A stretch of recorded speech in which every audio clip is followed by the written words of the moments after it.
Bienvenue sur l'Argus.fr. Nous sommes aujourd'hui à la présentation presse du nouveau SUV urbain 100% électrique de Kia, le V3. Et à cette occasion, nous sommes avec le responsable mondial du design de la marque, Karim Habib.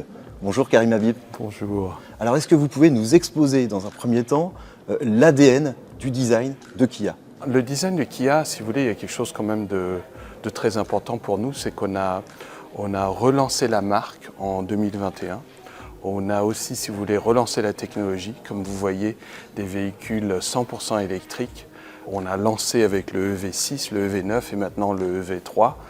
Et grâce, si vous voulez, à ce renouveau de la marque et de la technologie, nous avons aussi un renouveau du design. Et c'est peut-être la combinaison de ces trois éléments qui crée justement l'ADN de la marque et du design de Kia. Alors pouvez-vous nous parler du principe de design Opposites United, littéralement en français l'alliance des contraires, que l'on retrouve justement sur ce nouvel EV3 qui est derrière nous? Oui, Opposites United ou l'alliance des contraires, c'est un bon ton en français. Notre philosophie du design, c'est de s'inspirer des contrastes de la vie de tous les jours. Alors est-ce que cet EV3, qui est tout nouveau, on le redit, inaugure des nouveautés stylistiques qu'on retrouvera plus tard dans la gamme électrique de Kia? Je pense à la future citadine EV2, à la berline EV4, et puis aussi à celui qui a été annoncé, le SUV compact EV5. Est-ce qu'il y a des choses qu'on retrouvera sur ces modèles? Bien justement, comme vous disiez par rapport à notre philosophie du design, c'est une philosophie du design qui est basée sur des principes. Ce ne sont pas nécessairement des motifs ou des éléments qu'on va copier et coller sur d'autres modèles. L'idée, c'est d'offrir à nos designers une façon, un système, une méthode de design. Et cette méthode qui est donc, si vous voulez, donc cette inspiration par rapport au contraste, vous la trouvez sur le EV3 comme sur le concept EV4 que vous avez vu, ou bien le EV5 qu'on a aussi présenté au même moment. D'un autre côté, il y a évidemment, vous savez, des éléments que vous reconnaîtrez qui ne seront pas exactement les mêmes, mais qui auront la même philosophie, comme par exemple les phares. Nous avons ce que nous appelons les signatures de phares qui sont, on appelle ça Star Map, qui est, si vous voulez, une constellation d'étoiles. Vous voyez des lignes très très fines, très très précises. Oui, ce sont ce genre de jeux et d'éléments que l'on va interpréter de façon différente dans les modèles différents. Alors est-ce que Kia adopte une approche différente en termes de style pour différencier les modèles électriques badgés EV et le reste de la gamme? Justement, on parlait de la marque qui s'est renouvelée, redéfinie. Ce qui est plus important pour nous, c'est qu'il représente les valeurs de la marque. Évidemment, avec un véhicule électrique, la fonctionnalité, les entrées d'air, l'importance de l'aérodynamique jouent un rôle différent. Donc, ce ne sera pas exactement les mêmes principes ou les mêmes solutions, mais que ce soit un véhicule thermique ou un véhicule électrique, cette image de marque sera la même dans le design. Sera bien sûr interprétée de façon différente, mais basée sur les mêmes principes. Dans la gamme Kia, que ce soit le V3 qui va arriver très bientôt, le V5, même chose, ou le V9 qui est déjà là, ce sont des véhicules qui ont un style assez massif, presque géométrique. Certains pourraient peut-être même dire un peu cubique sous certains angles. Est-ce que ce type de design, c'est pas un peu en contradiction avec les principes d'aérodynamique qui sont très importants pour maximiser l'autonomie pour les véhicules électriques?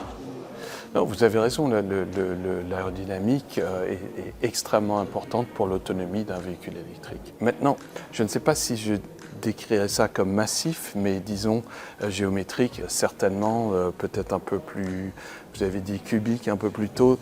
Je comprends, et si vous voulez, l'idée de base a commencé avec le V9 et le V5 qu'on a fait à peu près en même temps.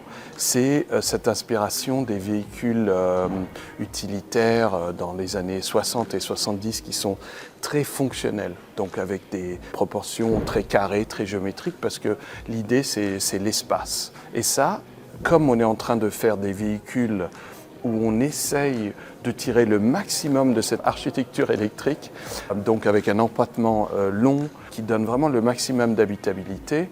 On a décidé d'adopter cette gestuelle plus géométrique, plus stricte un peu dans les lignes. Mais comme vous dites, l'aérodynamique est très importante. Et ce qu'on a en fait réussi, ou bien ce qu'on a compris, c'est que ce n'est pas nécessairement les formes elles-mêmes qui sont importantes, mais où sont les surfaces. Et si vous voulez, au bout du compte, le plus important, c'est la séparation de l'air par rapport au véhicule. Et ce qu'on a réussi à faire, malgré justement ces formes géométriques, c'est de contrôler l'air, l'endroit où l'air se sépare de la voiture vers l'arrière de la voiture, ça c'est super important, qu'il soit le plus petit, le plus compact possible. Et ça, on réussit à le faire avec des arêtes bien placées, justement, qui nous ont permis d'avoir ces coefficients aérodynamiques qui sont à mon avis très bons. Et bien sûr, on a eu l'aide des ingénieurs. Par exemple, les entrées d'air à l'avant peuvent se fermer et s'ouvrir. Le dessous de la voiture est 80% fermé et lisse. Et ça aussi, ça amène beaucoup. Dernière question, plus générale. Est-ce que vous pensez que l'avènement de la voiture électrique, parce que c'est dans notre temps, ça va changer, ça va bouleverser le design et le visage des voitures de demain? Absolument. Absolument. Moi, je me considère vraiment très chanceux d'être designer à ce moment dans l'industrie automobile parce que la voiture électrique change tout. Point de vue technologique, on en parlait peut-être un peu plus tôt par rapport à l'empattement, par rapport au porte-à-faux, la taille des roues. Ça nous ouvre des possibilités qu'on n'avait pas, surtout pour des voitures grand public, si vous voulez. Ce sont des proportions vraiment excellentes. Mais aussi, je crois, l'avènement de la voiture électrique amène une définition de l'automobile, du transport, de la mobilité qui est différente. Tout ce qui est habitabilité, espace, l'usage de tous les jours, ça a beaucoup changé. Il y a des choses qui nous viennent en tant que designers, qui nous sont demandées par rapport à nos consommateurs, qui nous ouvrent plein de possibilités. Il y a bien sûr des défis qui vont avec, mais à mon avis, ça nous a ouvert plein d'options et de possibilités qu'on n'avait pas avant. Merci Karim Habib d'avoir répondu à ces questions sur ce nouveau modèle, le V3, sur lequel la marque compte beaucoup, si j'ai bien compris, puis également sur le design général de la marque Kia. Merci à vous. Merci à vous, ça fait plaisir. Merci.